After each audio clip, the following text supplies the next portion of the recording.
গল্প পিঁপড়ে ও মৌমাছির বন্ধুত্ব ও গোপন ফুলের রহস্য। একবার এক ঘন সবুজ বনে থাকত এক কর্মঠ পিঁপড়ে, নাম তার পিপুলু। সে ছিল বুদ্ধিমান, কৌতূহলী আর খুব পরিশ্রমী।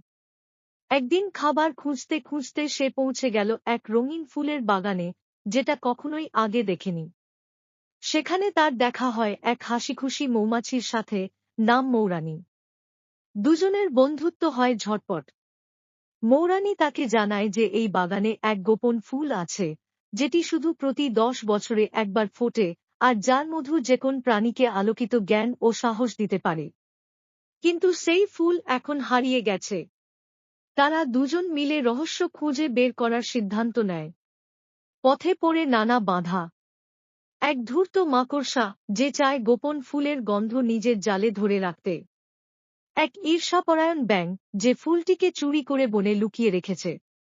আর এক ভুতুড়ে পাখি, যে রাত্রে হঠাৎ কাকের মতো চিৎকার করে সবাইকে ভয় দেখায়।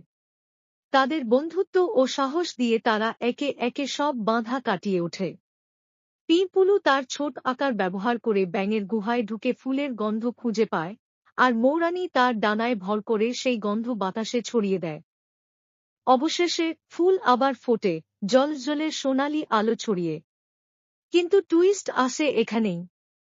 ফুল ফোটার মুহূর্তে সেই ফুল থেকে বেরিয়ে আসে এক পরিমৎসরের বার্তা, যেটা বলে এই গোপন ফুল ছিল এক প্রাচীন বনের রানীর অভিশপ্ত স্মৃতি। কেবল সত্যিকারের বন্ধুত্বই পারে এর অভিশাপ ভাঙতে। পিঁপুলু ও মৌরানীর নিঃস্বার্থ বন্ধুত্বের কারণে ফুলটি আবার বনে ফিরে আসে, আর সেই বাগান হয়ে ওঠে সবার জন্য মুক্ত জ্ঞান ও সাহসের জায়গা।